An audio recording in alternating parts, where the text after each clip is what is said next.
anyone gets any answers, it'll be the psychiatrist. Even I couldn't get to Norman, and he knows me. You warm enough, miss? Yes. Did he talk to you? No. I got the whole story, but not from Norman. I got it from his mother. Norman Bates no longer exists. He only half existed to begin with. And now, the other half has taken over. Probably for all time. Did he kill my sister? Yes. And no. Well, now, look, if you're trying to lay some psychiatric groundwork for some sort of plea, this fellow would like to cop this. A psychiatrist doesn't lay the groundwork. He merely tries to explain it. But my sister is... Yes. Yes, I'm sorry. The private investigator, too. If you drag that swamp somewhere in the vicinity of the motel, you'll...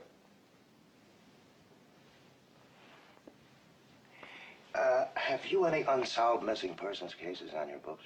Yes, 2. Young girls? Did he confess to... Like I said, the mother. Now, to understand it the way I understood it, hearing it from the mother, that is, from the mother half of Norman's mind, you have to go back 10 years. To the time when Norman murdered his mother and her lover. Now, he was already dangerously disturbed. Had been ever since his father died. His mother was a clinging, demanding woman. And for years, the two of them lived as if there was no one else in the world. Then, she met a man. And it seemed to Norman that she threw him over for this man. Now, that pushed him over the line, and he killed them both. Matricide is probably the most unbearable crime of all. Most unbearable to the son who commits it. So, he had to erase the crime, at least in his own mind. He stole her corpse. A weighted coffin was buried. He hid the body in the fruit cellar. Even treated it to keep it as well as it would keep. And that still wasn't enough. She was there, but she was a corpse. So he began to think and speak for her. Give her half his life, so to speak. At times, he could be both personalities, carry on conversations. At other times, the mother half took over completely. Now, he was never all Norman, but he was often only mother. And because he was so pathologically jealous of her, he assumed that she was as jealous of him. Therefore, if he felt a strong attraction to any other woman, the mother side of him would go wild. When he met your sister, he was touched by her, aroused by her. He wanted her. That set off the jealous mother, and mother killed the girl. Now, after the murder, Norman returned as if from a deep sleep. And like a dutiful son, covered up all traces of the crime he was convinced his mother had committed. Why was he dressed like that? He's a transvestite. Not exactly. A man who dresses in women's clothing in order to achieve a sexual change or satisfaction is a transvestite. But in Norman's case, he was simply doing everything possible to keep alive the illusion of his mother being alive. And when reality came too close, when danger or desire threatened that illusion, he'd dress up, even to a cheap wig he bought.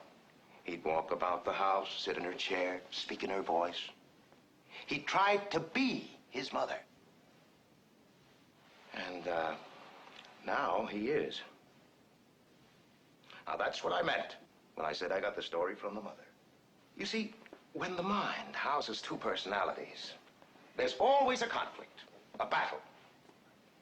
In Norman's case, the battle is over, and the dominant personality has won. And the $40,000? Who got that? the swamp. These were crimes of passion, not profit. He feels a little chill. Can I bring him this blanket? Sure. All right.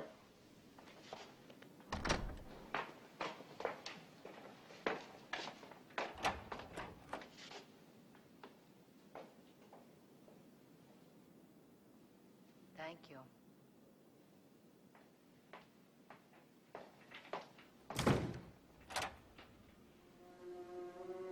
It's sad when a mother has to speak the words that condemn her own son, but I couldn't allow them to believe that I would commit murder.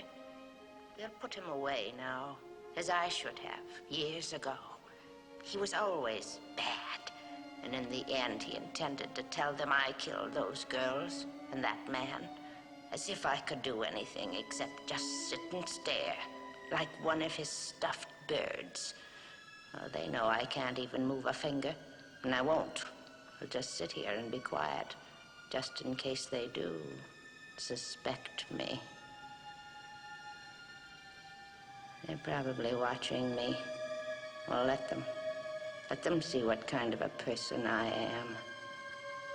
I'm not even gonna swat that fly. I hope they are watching. They'll see.